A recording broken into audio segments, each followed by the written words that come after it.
안녕하세요. 맛있는 것 이상의 이야기 더풍얼입니다.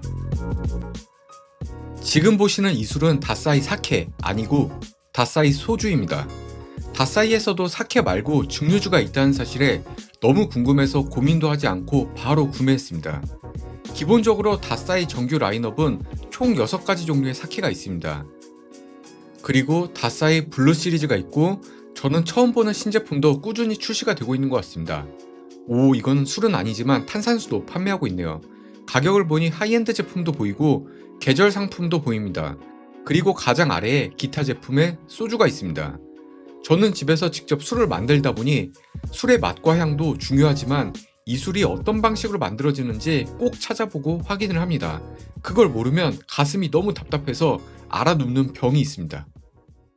그래서 다사이 소주를 보자마자 바로 어떤 방식으로 만들어지는지 찾아보게 되었는데요. 일반적으로 사케를 만드는 과정에서 꼭 필요한 작업이 있습니다.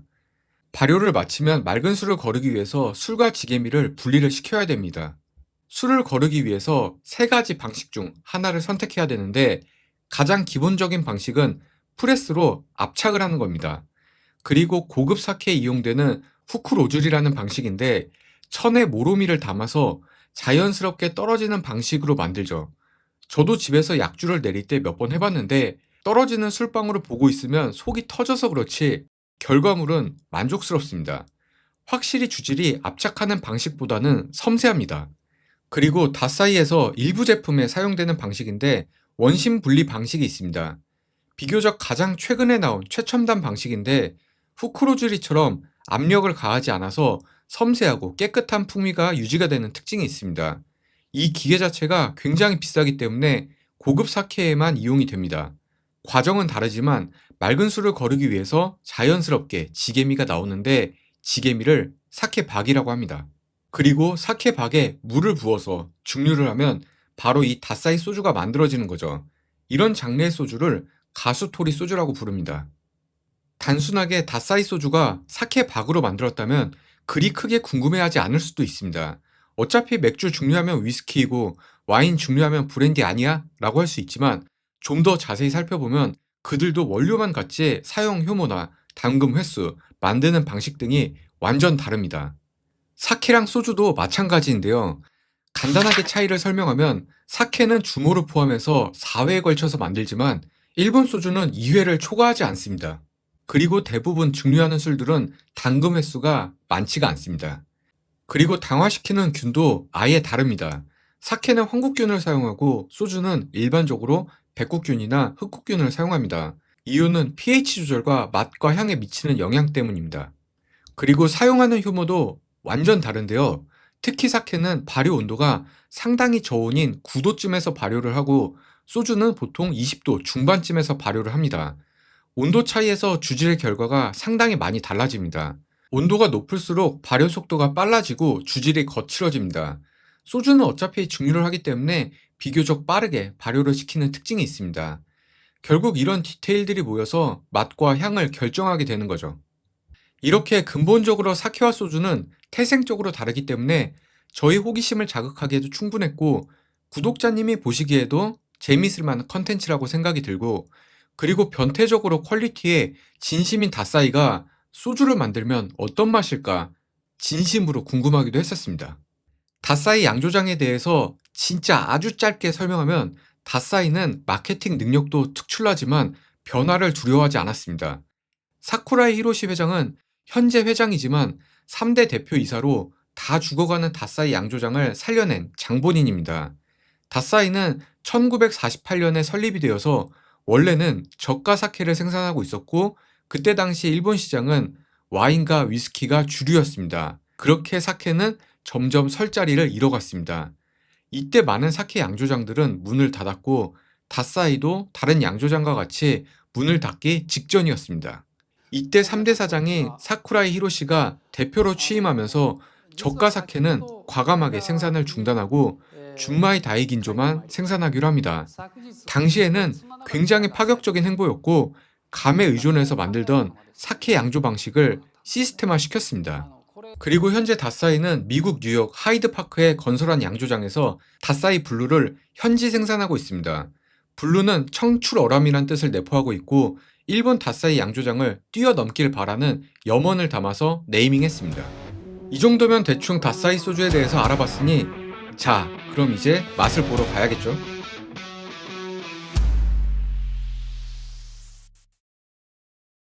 일본 소주들이 대부분 스크류 방식이 많이 보입니다. 그래서 당연히 스크류일 줄 알았는데 코르크네요. 실리콘 같은 재질로 되어 있습니다. 그리고 아셔야 될 부분이 다사이 사케는 옆에 숫자가 일반적으로 도종류를 나타내지만 다사이 소주는 도수를 뜻합니다. 다사이 소주는 제가 끝끝내 찾지 못한 내용 두 가지가 있습니다. 바로 증류 방식과 숙성 기간입니다. 이 내용에 대해서는 아무리 찾아봐도 단식 증류기를 사용한다는 것 이외에는 아무 내용이 없습니다. 아무래도 위 두 가지는 제가 직접 마셔보고 추측해봐야 될 것 같습니다. 잘 따라서 향을 한번 맡아보면 부주가 꽤 강한 편입니다. 그리고 꽃과 같은 화사함이 있습니다. 약간 익숙한 느낌이 있는데 다시 맡아보니 약간 연태고량주? 이런 느낌도 있는데 파인애플이나 메론 같은 향이 전반적으로는 화려한 꽃내음 속에서 살짝 숨겨져 있는 그런 느낌입니다. 자, 이제 한번 마셔볼게요.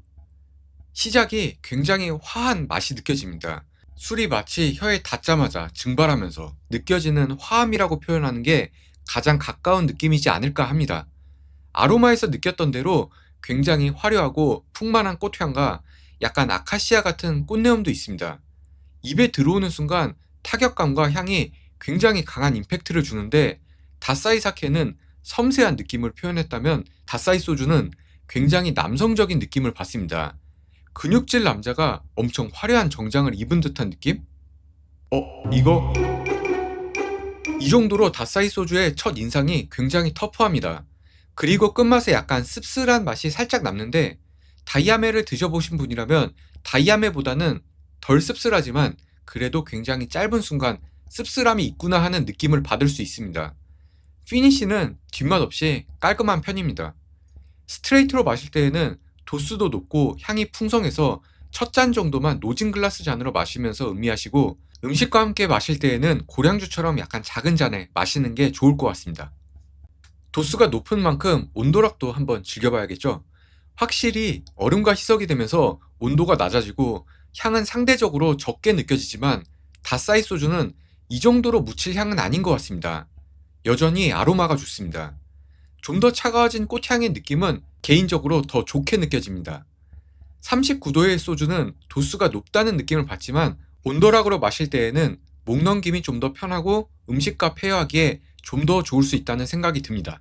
따뜻한 물을 부어서 마시는 오유와리도 한번 마셔볼게요.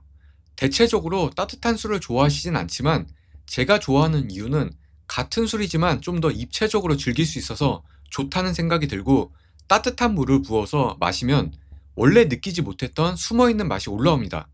그걸 찾아내는 것도 꽤나 즐거운 일이고요.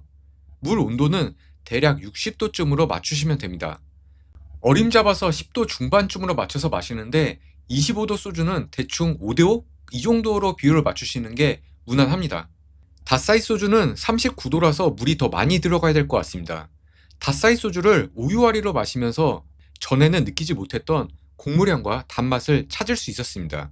전에는 단맛이 전혀 없다고 생각했는데 지금은 입안에서 꽤나 직관적으로 찾을 수 있었습니다.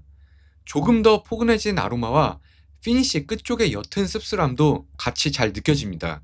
다만 아쉬운 부분은 25도의 소주로 오유와리를 마실 때에는 물이 상대적으로 적게 들어갔는데 다사이 소주는 39도라서 상대적으로 물이 더 많이 들어갑니다. 그래서인지 물과 술이 좀 분리가 되어 있는 듯한 약간 이질적인 느낌이 있습니다. 개인적으로 이 부분은 상당히 거슬리는 부분으로 다가오고 완성도가 떨어지는 느낌을 받아서 앞으로 오유와리는 가급적이면 낮은 도수의 소주로만 마셔야겠습니다.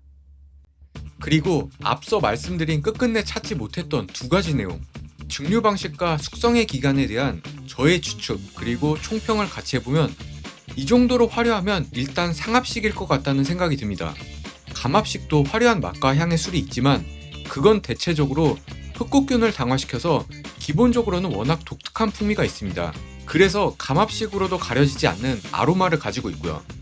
만약 사케를 짜고 남은 사케박의 향이 너무 강렬해서 흑곡균을 뛰어넘을 정도의 향이라면 감압식으로 증류했을 수도 있겠지만 저희 개인적인 생각으로는 그럴 일은 적을 것 같아서 상압식으로 증류하지 않았었을까 조심스럽게 추측해봅니다. 증류기 재질은 일본에서는 스테인리스를 많이 써서 아마 스테인리스 증류기지 않을까 하는데, 동증류기는 황화합물을 거르는데 크게 기여합니다. 황화합물은 위스키를 만들 때 사용하는 몰트에서 많이 나오기 때문에 위스키는 동증류기를 사용해야 하지만 고구마나 쌀소주 같은 경우는 황화합물이 적게 나오는 편이라서 일본에서는 대체적으로 스테인리스 증류기를 사용한다고 알려져 있습니다. 그렇기 때문에 재질로 인해서 맛과 향에 미치는 영향은 상당히 미미하다고 합니다. 그리고 맛으로 숙성기간을 맞춘다는 것은 제가 생각해봐도 어불성설이라고 생각이 드는데요.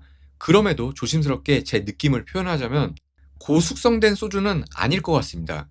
오랜 기간 동안 숙성되어서 오는 부드러움은 느끼기 어렵다는 느낌을 받았고, 일본에서는 원래 고숙성 소주는 아와모리 소주 계열이 특출나고 다른 소주는 그렇게 오랜 기간 숙성 기간을 거치지 않고 있는 것으로 알고 있습니다. 그래서 아마 증류하고 나서 탈기 과정을 거치고 물과 술이 좀 더 완숙해지는 기간 정도만 거치지 않았었을까 생각합니다. 하지만 또 모르죠. 1년 이상 숙성했을지도. 근데 만약 고숙성이라면 아마도 홍보나 마케팅에 적극 사용했을 거라는 생각이 듭니다. 지나간 사람 붙잡고 블라인드 테스트를 하면 닷사이 소주는 쌀소주라고 맞추는 사람은 거의 없을 것 같습니다. 그만큼 기존에 느껴보지 못했던 쌀소주의 느낌인데, 사케박을 가수해서 증류하는 방식도 참신하고 아로마와 레이어가 상당히 다채로워서 맛이 풍성합니다. 그만큼 대비되는 강렬한 도수는 굉장히 남성적인 힘이 느껴지고요. 그래서 스트레이트는 고량주처럼 작은 잔에 털어 마시는 듯한 방식으로 즐기는 게 좋겠다는 생각과, 좀 더 완만하고 온전히 즐겨보고 싶다면 의외로 온도락이 나을 수도 있겠다는 느낌을 받았습니다. 영상을 찍고 테이스팅하는 동안 정말 꽤 즐겁고 신나게 마신 닷사이 소주였습니다. 재미있게 보셨다면 좋아요, 구독도 부탁드리겠습니다. 감사합니다.